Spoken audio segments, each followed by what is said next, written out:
Devgiri bank fitness club मध्ये मी सर्व उपस्थितांचे हार्दिक स्वागत करते। आजच्या प्रशिक्षणाचे प्रशिक्षिका सौ विद्या ताकसांडे, बँकेचे माननीय अध्यक्ष श्री किशोरजी शितोळे तसेच सर्व कर्मचारी वृंद व उपस्थितांचे मनपूर्वक स्वागत करून चला सुरुवात करूया आजच्या कार्यक्रमाला। सर्वांचे आरोग्य उत्तम असावे या सदहेतूने बँकेचे माननीय अध्यक्ष श्री किशोर शितोळे यांच्या कल्पनेतून सदर क्लबची सुरुवात करण्यात आली आहे। मी सर्वप्रथम त्यांचा परिचय करून देऊ इच्छिते। Sir doctor Babasaheb Ambedkar Marathwada university राज्यपाल नियुक्त व्यवस्थापन सदस्य आहेत। तसेच जलदूत या NGO संघटनेतर्फे सर्व तरुणांना प्रेरित करून त्यांच्यासोबत जलसंवर्धनाच्या अनेक कार्यक्रमात पुढाकार घेऊन अनेक यशस्वी उपक्रम सरांनी राबवले आहेत। सर एक यशस्वी उद्योजक आहेत। अध्यक्ष म्हणून देवगिरी बँकेच्या विकासासाठी अनेक उपक्रमांना मार्फत सर सर्व प्रेरणा देतात। तसेच मी आजची आपले सन्माननीय प्रशिक्षिका यांचा परिचय करून देऊ इच्छिते। सौ Vidya Taksande madam we are environment मध्ये काम करतात। SPNF माती विना शेती कशी करावी यावर काम करतात आणि टेरेस गार्डनिंग मध्ये काम करतात। सध्याची जबाबदारी त्यांची भारतीय योग संस्थान दिल्ली शाखा औरंगाबाद जिल्हा प्रधान आहेत। मी विनंती करते की ताकसांडे मॅडम आपण आजच्या प्रशिक्षणास सुरुवात करावी। देवगिरी फिटनेस क्लब के अंतर्गत चलाए जा रहे इस अनन्य ऐसे प्रोग्राम के अंतर्गत लिए जाने वाले आज का हम लेने जा रहे हैं योगाभ्यास। तो हम योगाभ्यास को शुरुआत करते हैं। तो मैं विद्या किशोर ताकसांडे और मेरे साथ है मेरे सहायक श्री किशोर ताकसांडे सर और अपर्णा आहिर मैडम। तो डेमो के लिए किशोर सर है। तो आज का योगाभ्यास फिर शुरू करेंगे। तो हम शुरू करेंगे सूक्ष्म क्रिया से।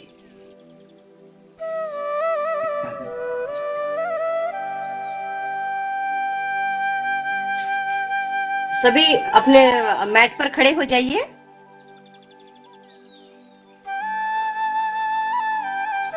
आज हम करेंगे सूक्ष्म क्रिया। सूक्ष्म क्रिया करना बहुत जरूरी है क्योंकि हमारी बॉडी की फ्लेक्सिबिलिटी बढ़ती है और इससे ज्यादा देर तक बैठने में या बाकी के आसन करने में भी सुविधा रहती है।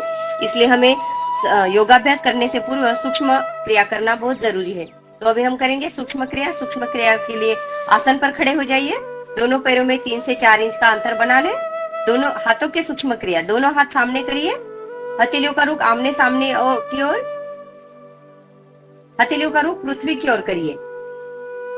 अब दोनों पंजों को धीरे धीरे नीचे लेके जाइए, फिर धीरे धीरे ऊपर। कोनियां बिल्कुल सीधी रहे, कंधों से कलाई तक कोनियां सीधी रहे।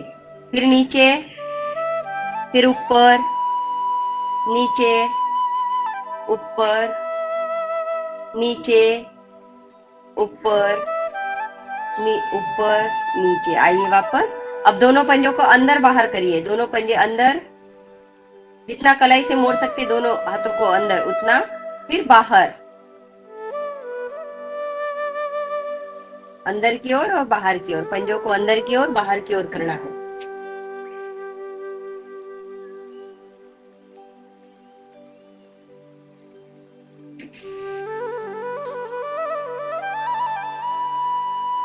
क्रिया पूरी होने पर आइए वापस।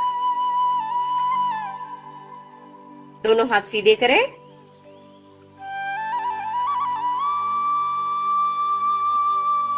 अब सिर्फ उंगलियों को मोड़ना है, उंगलियों को फैलाना है और मोड़ना है उंगलियों को।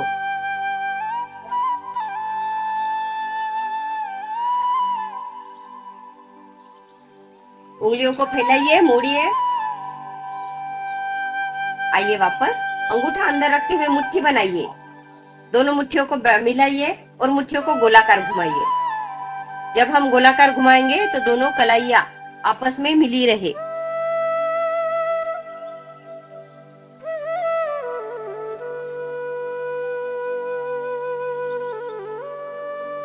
फिर अंदर से बाहर की ओर 3 बार, फिर बाहर से अंदर की ओर 3 बार। आइए वापस। अब दोनों हथेलियां कंधों पे रखें, सांस भरें जब हम कंधों पर रखेंगे हथेलियां तो सांस भरेंगे, जब हम दोनों हथेलियों को खोलेंगे तो सांस को बाहर निकालेंगे। सांस भरते हुए कंधों पे, सांस छोड़ते हुए सामने।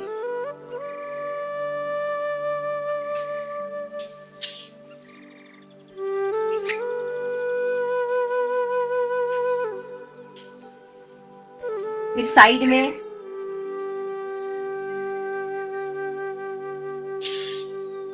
ऊपर,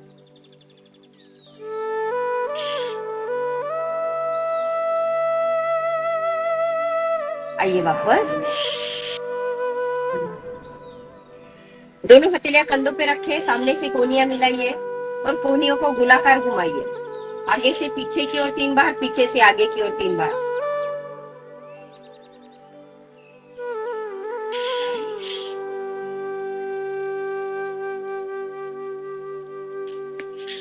जब हम कोहनियों को आगे लाएंगे तो दोनों कोहनियों को मिलाना है। ऊपर जाते समय कान से सटाते हुए ज्यादा से ज्यादा पीछे, और जब हम नीचे लाएंगे तो बगल से छूते हुए सामने की ओर। अब पीछे से आगे की ओर, अधिक से अधिक पीछे, ऊपर, सामने, बगल से छूते हुए पीछे। फ्रोजन शोल्डर के लिए यह अत्यंत असहयोगी क्रिया है।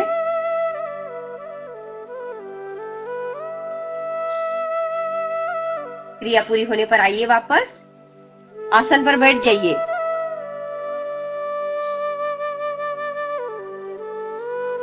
दोनों टांगे सीधी करें, एड़ी पंजे मिलाइए, पंजे ताने। अभी हम लगाएंगे पद्मासन। तो पद्मासन की पूर्व स्थिति है, दोनों पंजों को आगे पीछे तानना है। सांस भरते हुए आगे, सांस छोड़ते हुए पीछे। 3 से 4 बार यह क्रिया करें।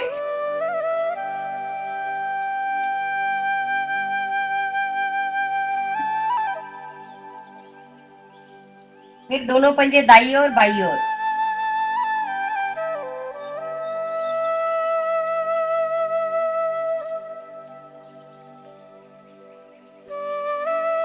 आइए पूर्व स्थिति में। अब दोनों पंजों को गोलाकार घुमाइए, पहले आगे, दाईं ओर, पीछे और बाईं ओर।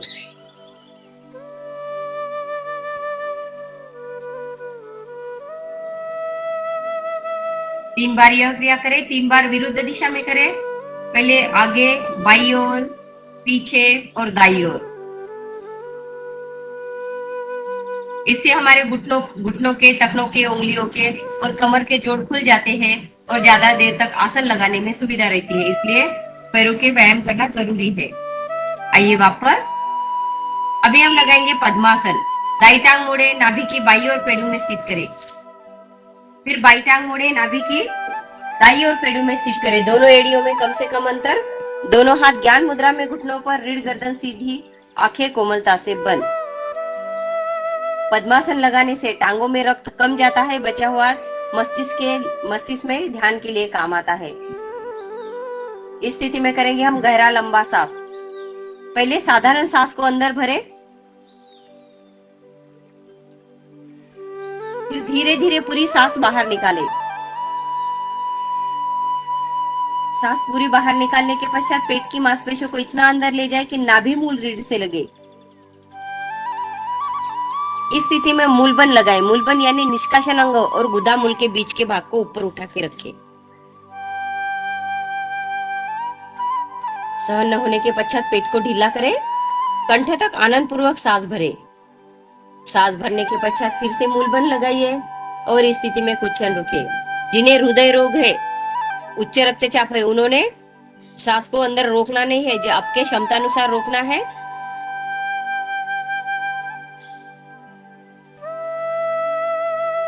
फिर से पेट को ढीला करें, धीरे धीरे पूरी सांस अंदर भरे।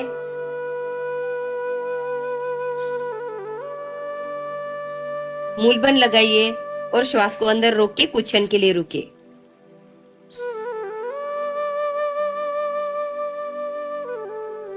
जब हम सांस को बाहर निकालेंगे तो प्रयास पूर्वक सांस को बाहर निकालना है, लेकिन हम जब अंदर सांस भरेंगे तो आनंद पूर्वक कंठ तक सांस भरना है। गहरे लंबे सांस में पैरों के नख से लेकर सिर की चोटी पर्यंत संपूर्ण शरीर में प्राण का समान रूप से विचरण होता है। फलस्वरूप रक्त भ्रमण के परिपूर्ण होने से समग्र अंग एवं प्रणालियां स्वच्छ होती है और आगे की क्रिया करने के लिए सुविधा रहती है। एकाग्रता की अवस्था में सहयोग मिलता है। पेट तथा मध्य फेफड़े प्रभावित होते हैं। पाचन प्रक्रिया सक्रिय होती है। 3 से 4 बार आवृत्ति होने के पश्चात आइए वापस श्वास को सामान्य करें। ओम का उच्चारण करेंगे। ओम ध्वनि का उच्चारण करने के लिए 2:1 के अनुपात में करेंगे। पहले तो स्वर मधुर श्रद्धायुक्त लयबद्ध प्रारंभ से अंत तक एक समान हो। तो ओम ध्वनि के लिए सब एक साथ सांस भरें और शुरू करें।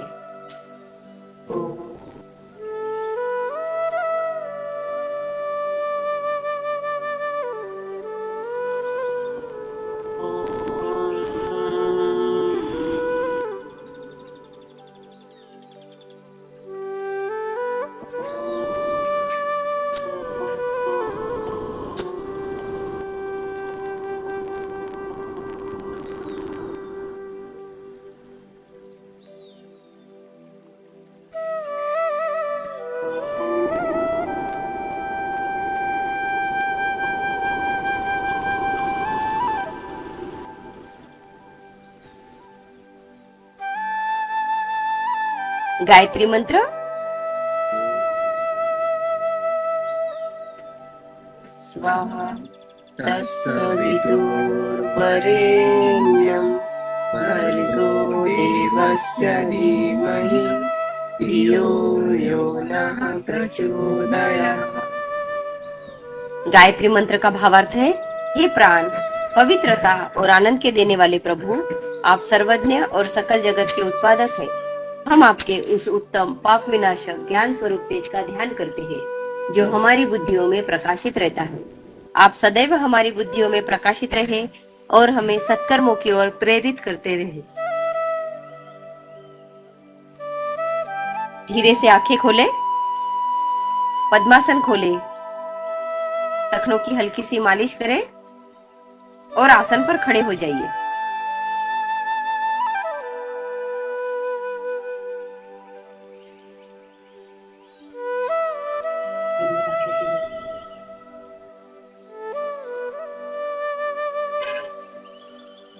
अभी हम करेंगे अर्ध चंद्रासन।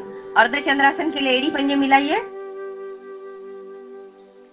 दोनों भुजाएं शरीर के साथ। अब दोनों भुजाओं को साइड से तानते हुए ऊपर लेके जाइए। दोनों हाथों की नमस्कार मुद्रा बना ले। अब सांस भरते हुए धड़ सहित भुजाएं ऊपर ताने और सांस को रोकते हुए धीरे धीरे बगल से राइट साइड झुके, सामने से बिल्कुल ना झुके। जो हृदय रोगी है, उच्च रक्तचाप है, उन्होंने सांस को रोकना नहीं है। अब हम जिस स्थिति में जाएंगे तो सांस को सामान्य करेंगे। इस स्थिति में अर्धा चंद्रासन में अपने फेफड़े, पसलियां पर और पेड़ों पर प्रभाव महसूस करें। कुछ क्षण के लिए इस स्थिति में रुके, आपके क्षमता अनुसार रुकना है। सांस बाहर निकालते हुए आइए वापस, धड़ सहित भुजाएं ऊपर खींचे सांस भरकर और सांस रोकते हुए धीरे धीरे बगल से बाई ओर झुके, लेफ्ट साइड।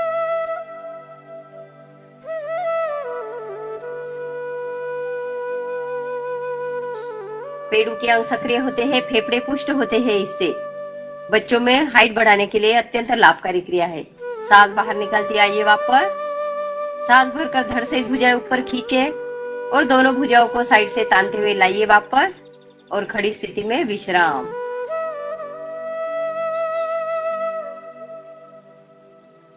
खड़ी स्थिति में और एक आसन करेंगे जिसका नाम है अर्ध चक्रासन। एड़ी पंजे मिलाइए, दोनों पैरों में 3 से 4 इंच का अंतर बना ले।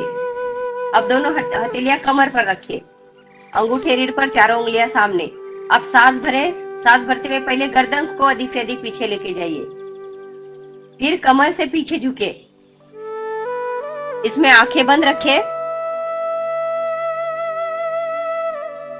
आंखें अगर खुली रही तो चक्कर आने के चांस रहते हैं, इसलिए इसमें अर्ध चक्रासन में आंखें बंद रखना है।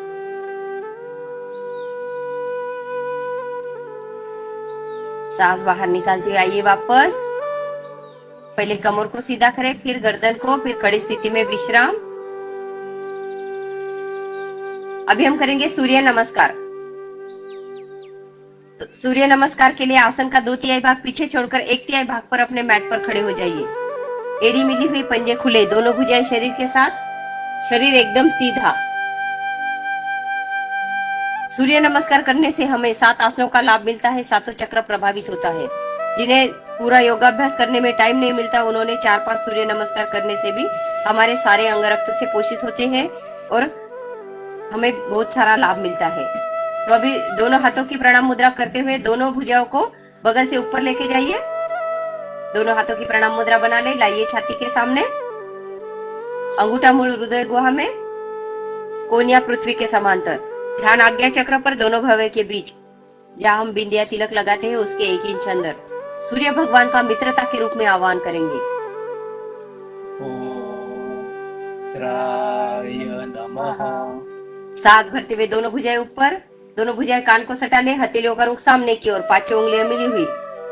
सांस भरकर भुजाएं गर्दन एक साथ कमर से पीछे करें। ध्यान विशुद्धि चक्र पर, कंठ के पीछे रीढ़ पर। दोनों हाथों में कंधों जितना अंतर करें, हथेलियां ऊपर की ओर सीधी। ध्यान विशुद्धि चक्र पर, कंठ के पीछे रीढ़ पर। इस स्थिति में आकाश तत्व की निर्मित होती है, फेफड़ों में सांस रोकने की क्षमता अधिक बढ़ती है, सर्वाइकल भाग निर्विकार एवं लचीला बनता है। अब जिन्हें कमर दर्द है, सर्वाइकल स्लिप डिस्क है, वो आगे की क्रिया ना करें। सांस बाहर निकालते हुए धीरे धीरे कमर से नीचे झुके। पूर्ण स्थिति में पंजे आसन पर लगाने का प्रयास करें, घुटने ना मोड़े, घुटने सीधे रहे। ध्यान मणिपुर चक्र पर, नाभि के पीछे रीढ़ पर। इस स्थिति में मणिपुर चक्र के प्रभावित होने से जठर आर्मी तेज होती है, पैरों की साइटिका नाड़ी स्वाभाविक स्थिति में आती है। माथा घुटनों को लगाने से कमर का निचला भाग अधिक स्वस्थ एवं लचीला बनता है। अब सांस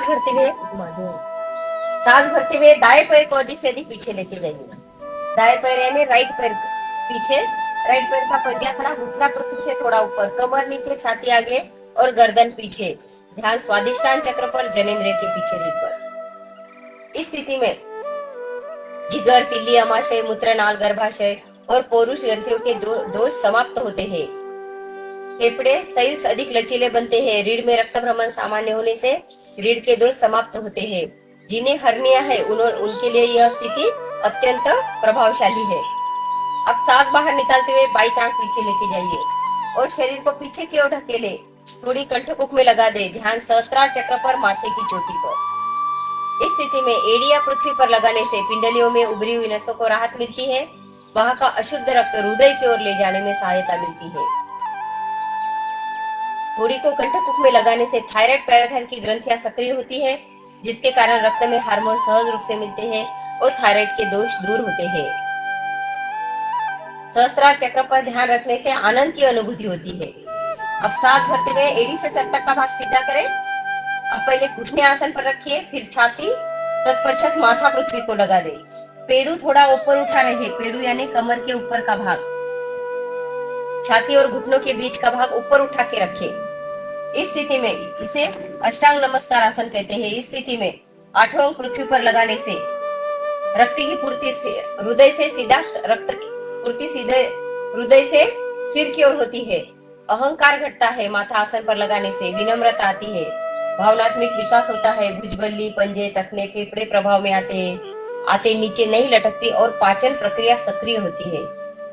अब सांस भरते हुए पहले शरीर को आगे सरकाइए, फिर दोनों हथेलियों पर भार देते हुए कोनिया सीधी करें, धड़ ऊपर, कमर नीचे, छाती आगे, गर्दन पीछे।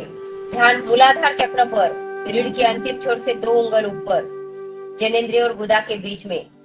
मूलाधार चक्र प्रभावित होने से निष्कासन क्रिया सहज व पूर्ण होती है। हथेलियों पर बल आने से हाथ, कलाइयां तथा फेफड़े पुष्ट होते हैं। हथेलियों के अंदर के स्थित नियंत्रण केंद्र दबने से हमारे विविध अंगों पर सुंदर प्रभाव पड़ता है। अब सांस बाहर निकालते पूरे शरीर को ऊपर उठाइए और ढकेल दीजिए पीछे की ओर, ताकि दोनों पैर की एड़ियां आसन पर लगे, थोड़ी कंठकुक में लगी रहे। ध्यान सहस्त्रार चक्र पर, माथे की चोटी पर। इस स्थिति में एड़िया पृथ्वी पर लगाने से पिंडलियों में उभरी हुई नसों को राहत मिलती है। वहां का शुद्ध रक्त हृदय की ओर ले जाने में सहायता मिलती है। थायराइड, पैराथाइरोइड की ग्रंथियां प्रभाव में आती है, थायराइड के रोग दूर होते हैं। सहस्त्रार चक्र पर ध्यान रखने से आनंद की अनुभूति होती है। अब सांस भरते हुए दाई टांग यानी राइट पैर को दोनों हथेलियों के बीच लेके आइए। 15 उंगलियां एक दिशा में, कमर नीचे, छाती आगे, गर्दन पीछे। लेफ्ट पैर का टखना खड़ा, घुटना पृथ्वी से थोड़ा ऊपर।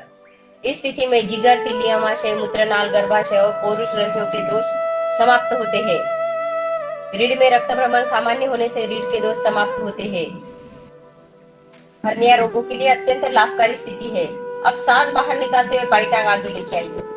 कमर से नीचे झुके, माथा घुटनों के निकट से निकट लाने का प्रयास करें, घुटने ना मोड़े। ध्यान मणिपुर चक्र पर, नाभि के पीछे रीढ़ पर। इस स्थिति में जठराग्नि तेज होती है, पैरों की साइटिका नाड़ी स्वाभाविक स्थिति में आती है। माथा घुटनों को लगाने से कमर का निचला भाग अधिक स्वस्थ और लचीला बनता है।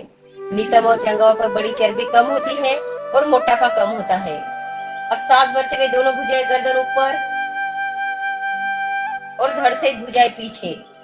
ध्यान विशुद्धि चक्र पर, कंठ के पीछे रीढ़ पर। इस स्थिति में आकाश तत्व की निर्मिति होती है, फेफड़ों में सांस रोकने की क्षमता अधिक बढ़ती है। विशुद्धि चक्र पर ध्यान रखने से स्वर तंत्रिकाएं, गले के दोष समाप्त होते हैं।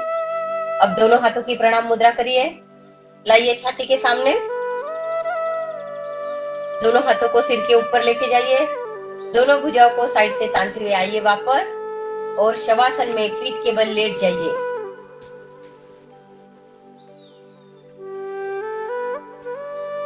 सूर्य नमस्कार करने से हमारे सातों चक्र प्रभावित होते हैं, 7 आसनों का लाभ मिलता है।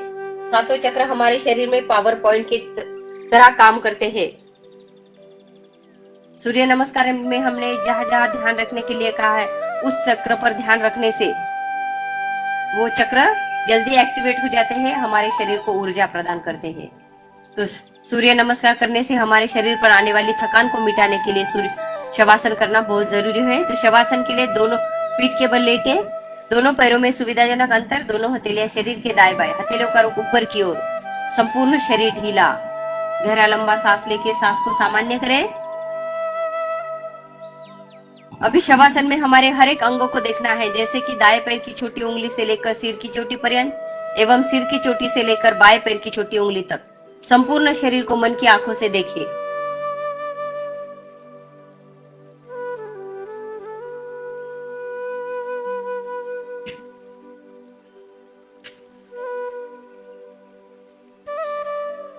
इसमें सोना नहीं है, जब हम सो जाएंगे इसमें तो हमको पूरा लाभ नहीं मिलेगा। तो शरीर के हर एक जोड़ों को शिथिल करना है। इसमें वहां स्थिर अंतर त्रावित ग्रंथियों को भी हमें शिथिल करना है। तो आप जीवन में सबसे मिलते हैं, शत्रु से मिलते हैं, मित्र से मिलते हैं, व्यापारी से मिलते हैं, देश विदेश में मिलते हैं, किंतु अपने आप से नहीं मिलते। तो ध्यान यही सिखाता है कि आप अपने आप को मिले। अपने शरीर को मन की आंखों से देखना प्रारंभ करें। जैसे एक खड़ा हुआ व्यक्ति लेटे हुए व्यक्ति को निहारता है। अपना ध्यान दाएं पैर की अंगूठे पर लेके जाइए, फिर दूसरी उंगली पर लेके जाइए, फिर तीसरी उंगली, चौथी उंगली और पांचवी उंगली को देखिए।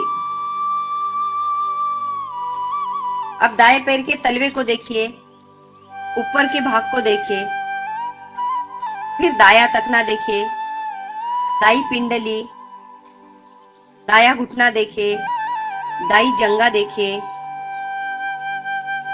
दाएं नितंब को देखिए। इसी प्रकार दाएं पैर के छोटी उंगली से कमर तक देखना है। फिर बाएं पैर के अंगूठे पर ध्यान लेके जाइए, फिर दूसरी उंगली को देखिए, बाएं यानी लेफ्ट पैर की उंगली, फिर तीसरी उंगली, चौथी उंगली और पांचवी उंगली को देखिए। अब बाएं पैर का तलवा को देखिए, तलवे के ऊपर के भाग को देखिए, फिर बाया तखना देखिए, बाई पिंडली देखिए, बाया घुटना देखिए और बाई जंगा देखिए, फिर बाएं नितंब को देखिए। फिर नाभि को देखिए, जो जठराग्नि का केंद्र है, समान प्राण का केंद्र है। पूरे अंदर के भीतर के अंगों को देखिए। अब दाएं फेफड़े को देखिए, फिर बाएं फेफड़े को देखिए, धड़कता हुआ दिल, कमर का दाया भाग। अब अपनी रीढ़ नीचे से ऊपर तक देखिए, पीठ को देखे, पेड़ू, पेट, पसलियां आदि सभी अंगों का मानसिक अवलोकन करते हुए अपने धड़ वाले भागों को ढीला करें। अभी अपना ध्यान दाएं हाथ के अंगूठे पर लेके जाइए। फिर पहली उंगली यानी तर्जनी को देखे, दूसरी उंगली यानी मध्यमा उंगली को देखे, तीसरी उंगली यानी अनामिका को देखे और कनिष्ठिका यानी छोटी उंगली को देखे। फिर दाई हथेली को देखे, दाई हथेली के ऊपर के भाग को देखे, कलाई देखे और भुजा, कोनी, भुजबल्ली, कंधा को देखे। इसी प्रकार हम लेफ्ट हाथ को देखेंगे। लेफ्ट हाथ के अंगूठे को देखे, फिर लेफ्ट हाथ की दूसरी उंगली तर्जनी को देखे, फिर तीसरी उंगली मध्यमा उंगली को देखे, चौथी उंगली अनामिका उंगली को देखे, फिर पांचवी उंगली कनिष्ठिका उंगली को देखे। बाई हथेली के ऊपर का भाग को देखे, कलाई को देखे, अग्रभुजा, कोनी, भुजबल्ली और कंधा देखे। अब अपना ध्यान कंठ के पास लेके जाइए। फिर थोड़ी को देखे, दांत को देखे, अपनी जीवा को देखे, फिर दाया नासाग्र देखे, फिर बाया नासाग्र देखे। अब दाएं कान तथा बाएं कान को देखे, दाई आंख, बाई आंख को देखे। अब दाई भुवई, बाई भुवई को देखे। दोनों होठ, नीचे का जबड़ा, ऊपर का जबड़ा देखे। अब भूमध्य को देखे, जहां हम बिंदिया तिलक लगाते हैं। कपाल को देखे। इसी प्रकार हमें दाएं पैर की छोटी उंगली से लेकर कपाल तक एक एक अंग का ध्यान करते हुए शरीर के प्रत्येक अंगों को शिथिल करना है। सिर का ऊपरी भाग व पिछला भाग वह मुखमंडल को निहारे। दाई भुजा, बाई भुजा को एक साथ निहारे। दोनों टांगे, पूरा धड़ अर्थात पेट, छाती, पीठ व रीढ़ को देखे। अपने पूरे शरीर को दृष्टा बनकर देखिए। इस स्थिति में शवासन करते हैं तो हमारे शरीर को पूरा देखना है। इस प्रकार अंगूठे से लेकर सिर की चोटी पर्यंत एवं सिर की चोटी से लेकर पाए पैर की छोटी उंगली तक संपूर्ण शरीर का मन की आंखों से देखते हुए मानसिक अवलोकन करना है। आइए पूर्व स्थिति में एड़ी पंजे मिला ले, दोनों भुजाएं शरीर को सटा ले। दाई करवट से होते हुए आसन पर विश्राम की स्थिति में बैठिए।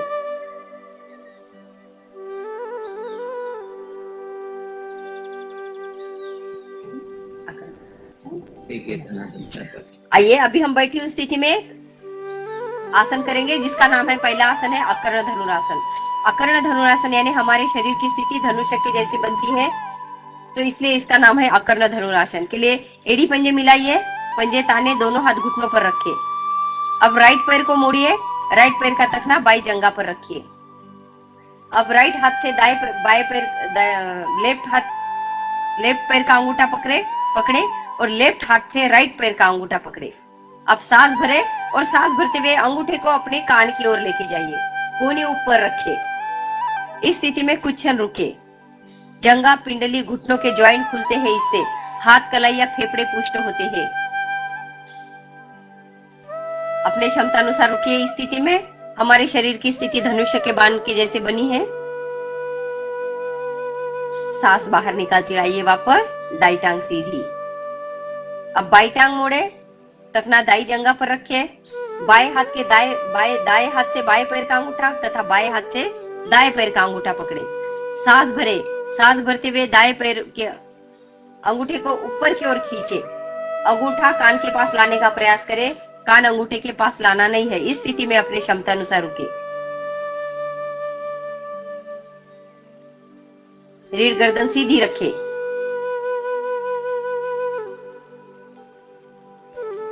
सांस बाहर निकालते हुए आइए वापस, दोनों टांगे सीधी, कुछ क्षण के लिए विश्राम।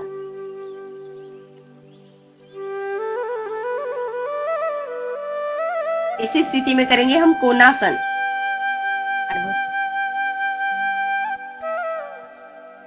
कोणासन के लिए एड़ी पंजे मिलाइए, पंजे ताने, दोनों हथेलियां कमर के पीछे निकट से निकट रखिए।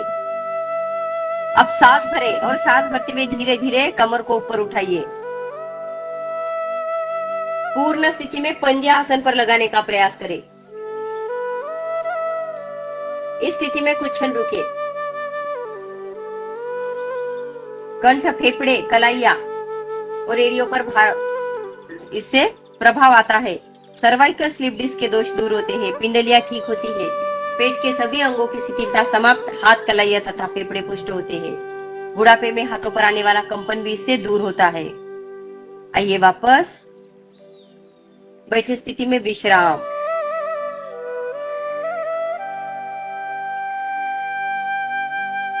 इसी स्थिति में करेंगे हम वज्रासन। एडी पंजे मिलाइए, पंजे ताने, दोनों हथेलियां राइट साइड रखें, लेफ्ट साइड से दोनों टांगे मोड़े। आइए वज्रासन में दोनों हाथ घुटनों पर रखे, रीढ़ गर्दन सीधी, आंखें कोमलता से बंद। वज्रासन यह एक ऐसा आसन है जो दिन भर में हम कभी भी कर सकते हैं। बाकी के आसन करने के लिए खाना खाने के पश्चात 4 घंटे रुकना पड़ता है, पर वज्रासन यह एक ऐसा आसन है जो खाना खाने के तुरंत बाद कर सकते हैं। खाना खाने के तुरंत बाद किया वज्रासन तो भूख अच्छी लगती, खाया हुआ जल्दी पाचन हो जाता है, और खाना खाने से पूर्व बैठे तो भूख अच्छी लगती है। हमारे शरीर की महत्वपूर्ण भाग है पिंडलियां। पिंडलियों की मांसपेशियां, इन पर दबाव पड़ने से गंदे खून को हृदय की ओर ले जाने में सहायता मिलती है। अतः एक और रक्त के शोधन में तीव्र गति आती है, वहाँ पेड़ू के नसा जाल में उष्णता उत्पन्न होने पर पाचन यंत्र अधिक सक्रिय होते हैं। साथ ही स्थिरता के कारण एकाग्रता की अवस्था में सहयोग, वेरिकोस वेन्स के दोष दूर होते हैं, पिंडलियां ठीक होती है।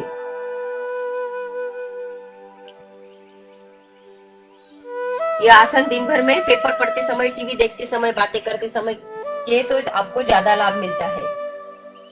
अभी इसी स्थिति में करेंगे हम उष्ट्रासन। तो उष्ट्रासन के लिए वज्रासन पूर्व स्थिति है।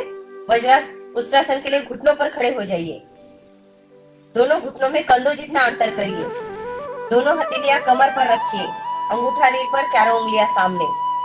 अब सांस भरें, आंखें बंद रखिए। पहले गर्दन को अधिक से अधिक पीछे लेके जाइए, फिर कमर से पीछे झुके। जिनकी रीढ़ पूरी झुक गई है वो ही एक एक हाथ को निकाले और अपने एड़ियों पर रखें। उष्ट्रासन की यह पूर्व स्थिति है। घुटनों से जंघा तक का भाग सीधा रखें। इस स्थिति में सर्वाइकल स्लिप डिस्क के दोष दूर होते हैं, रीढ़ में रक्त भ्रमण सामान्य होने से रीढ़ के दोष समाप्त होते हैं, जंघा और पिंडलियों पर बढ़ी हुई चर्बी कम होती है। अपनी क्षमता अनुसार रुकना है, सांस बाहर निकालते हुए आइए वापस और वज्रासन में विश्राम।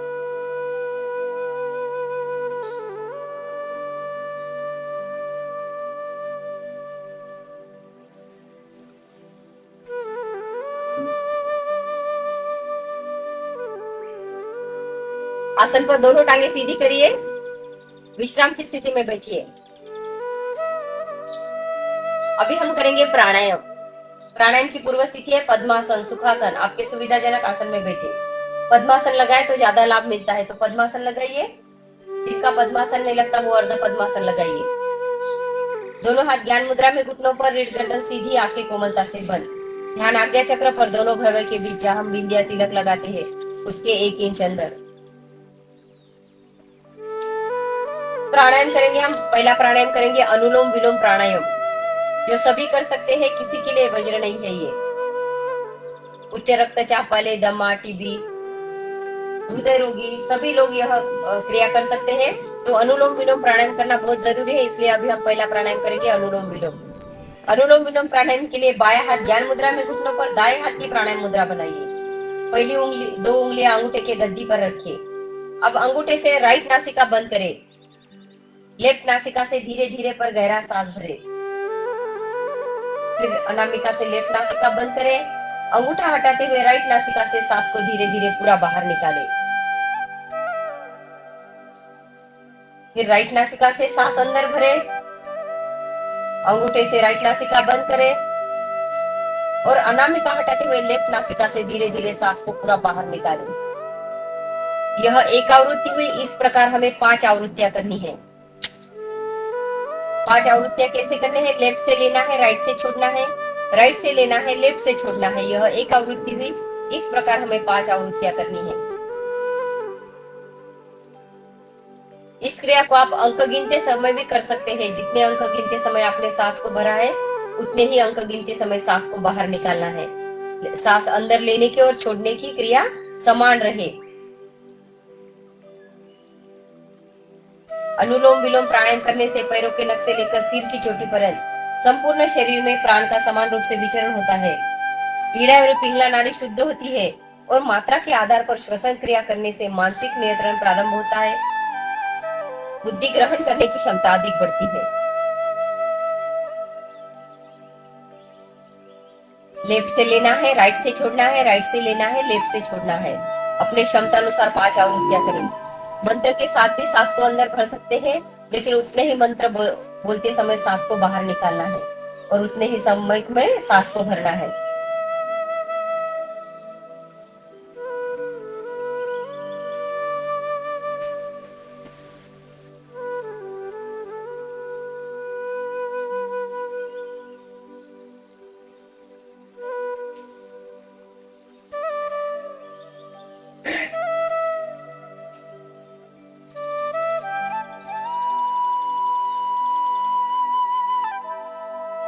अनुलोम विलोम प्राणायाम करने से मन की चंचलता दूर होती है, मन शांत होता है, एकाग्रता की अवस्था के लिए सहयोगी है।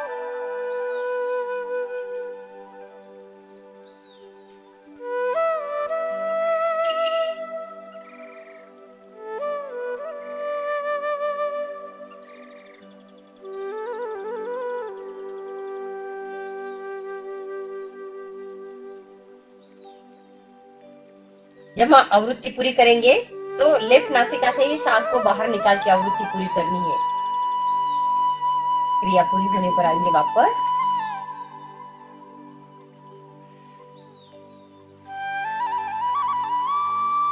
दोनों हाथ ज्ञान मुद्रा में घुटनों पर किए हुए प्राणायाम का मन ही मन अवलोकन करें। अग्निसार प्राणायाम करेंगे। अग्निसार प्राणायाम के लिए दोनों हथेलियों से घुटने लॉक करें ताकि बॉडी का कोई भी पार्ट ना हिले। रीढ़ गर्दन सीधी रखे, आंखें कोमलता से बंद रखे। जिन्हें हृदय रोग है, उच्च रक्तचाप है, उन्होंने यह क्रिया नहीं करनी है, वो अनुलोम विलोम प्राणायाम करें। पहले धीरे धीरे सांस को अंदर भरे,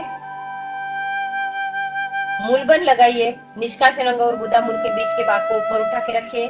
फिर धीरे धीरे पूरी सांस बाहर निकालें। अब शरीर के अंदर कुछ भी वायु नहीं है, सांस को पूरा बाहर निकाले। बाह्य कुंभक में रोके और बाह्य कुंभक में ही पेट की मांसपेशियों को रीढ़ से लगाइए तथा ढीला छोड़े। रीढ़ से लगाइए तथा ढीला छोड़े। यह क्रिया तब तक करें जब तक आपका बाह्य कुंभक सहज रूप से लगा रहे।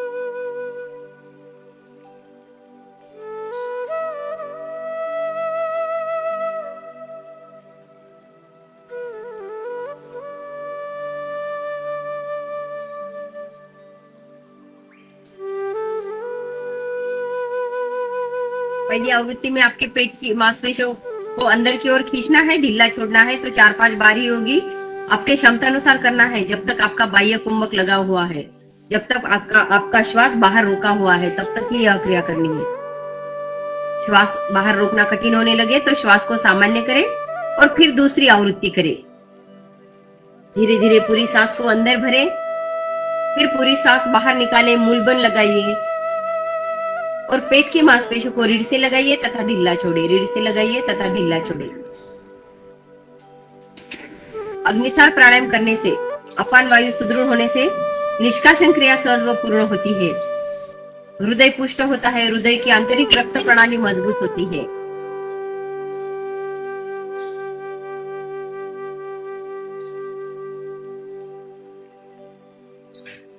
चार आवृत्ति अपने क्षमता अनुसार करें।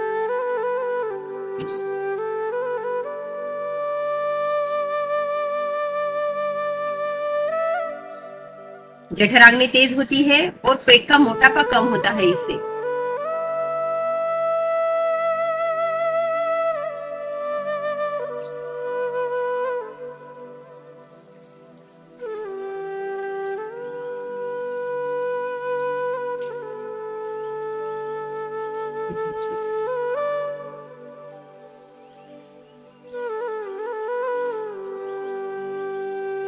करते रहे। पहले सांस को अंदर भरना है, फिर धीरे धीरे पूरा सांस बाहर निकाल देना है।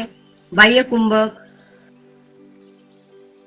कुंभक में ही पेट की मांसपेशियों को रीढ़ से लगाना है, ढीला छोड़ना है। रीढ़ से लगाना है, ढीला छोड़ना है। जब तक आपका बाह्य कुंभक लगा हुआ है तब तक ही यह क्रिया करनी है। श्वास का बाहर रोकना कठिन होने लगे तो श्वास को सामान्य करिए और शांत बैठिए। दोनों हाथ ज्ञान मुद्रा में घुटनों पर किए हुए अग्निसार प्राणायाम का मन ही मन अवलोकन करिए।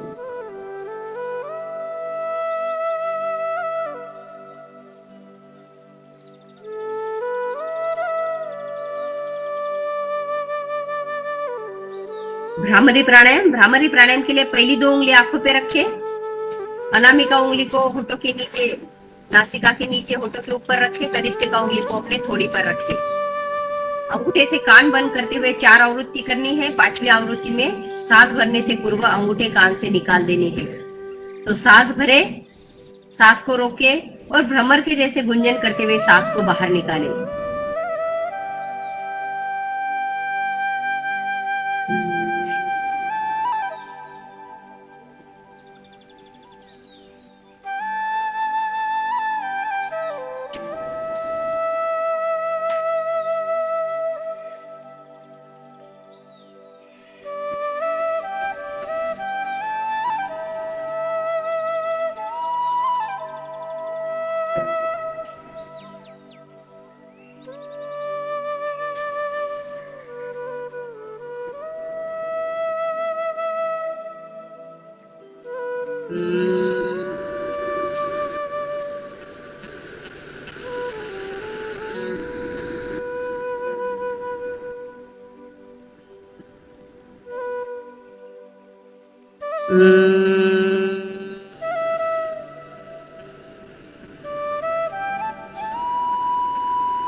क्रिया पूरी होने पर आइए पूर्व स्थिति में। दोनों हाथ ज्ञान मुद्रा में घुटनों पर रखें। आंखें बिल्कुल ना खोले, आंखें बंद रखें।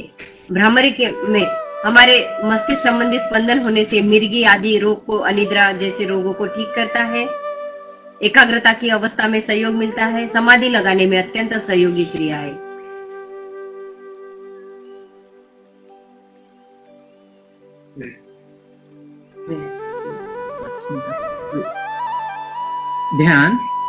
ध्यान की पूर्व स्थिति है पद्मासन, सुखासन, जो भी आपको सुविधाजनक लगे उस आसन में आप बैठिए। दोनों हाथ ज्ञान मुद्रा में हो, कमर गर्दन सीधी, आंखें कोमलता से बंद हो, चेहरे पर प्रसन्नता का भाव हो। ध्यान आज्ञा चक्र पर। पहले 2 बार लघुम का उच्चारण सुनिए, तत्पश्चात आपको जुड़ जाना है। उच्चारण करते समय ध्वनि मधुर, मध्यम और एक समान हो।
मन ही मन ओम का जाप। अगर आपने 20 बार ओम का जाप किया है तो मन ही मन 10 बार कीजिए।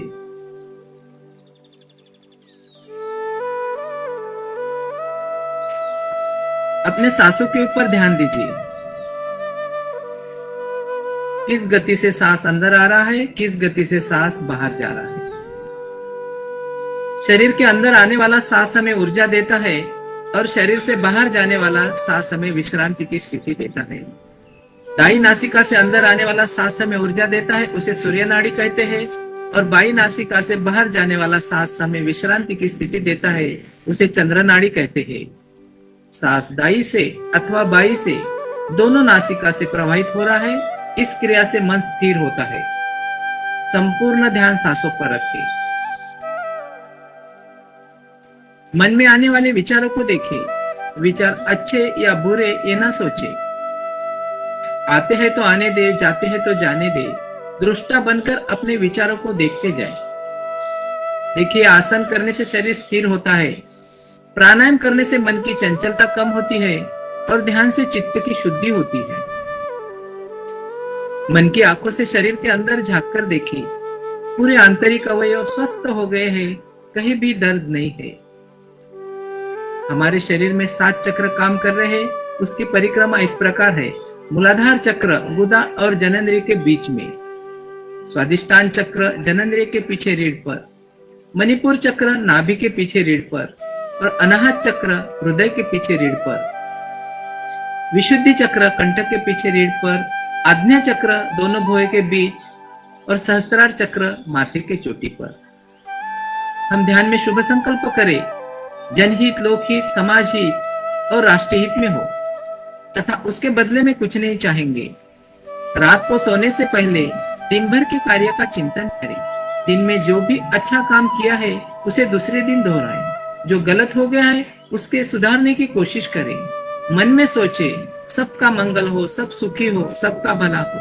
यह भाव बारंबार दोहराएं और संकल्प करें अपने व्यस्त समय में से 1 घंटा अपने शारीरिक मानसिक स्वास्थ्य के लिए योगाभ्यास करेंगे ताकि अपनी कुशलता पूर्वक कार्य करने की क्षमता अंत तक बनी रहे। ध्यान की समाप्ति पर दीर्घ ओम का उच्चारण। दीर्घ ओम के लिए सांस भरें। ओम।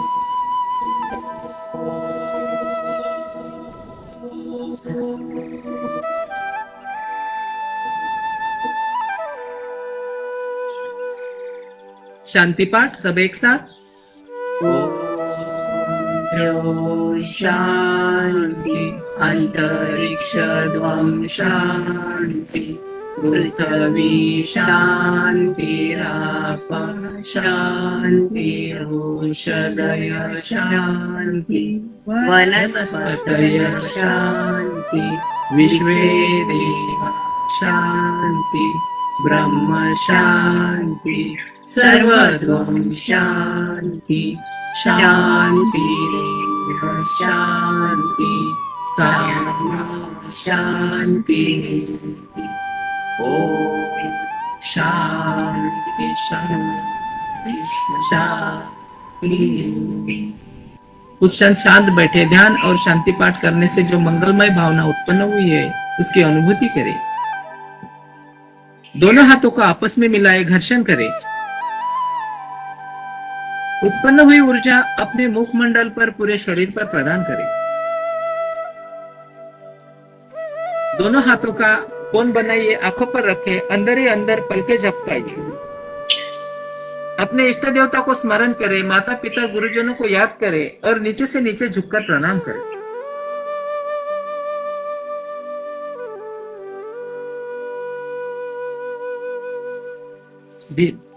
धीरे से आंखें खोलें, आसन खोलें, टखने की हल्की सी मालिश करें।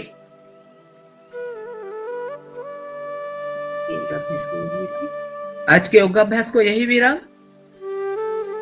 धन्यवाद मैडम। आज का योगाभ्यास लेने के लिए हमारे साथ थे सौ अपर्णा आहेर मैडम, श्री किशोर ताकसांडे सर और सौ विद्या ताकसांडे मैडम। धन्यवाद मैडम। धन्यवाद ताकसांडे मॅडम आणि किशोर ताकसांडे सर, आपण दिलेल्या अत्यंत उपयुक्त मार्गदर्शनाबद्दल सर्व उपस्थितांचे आभार।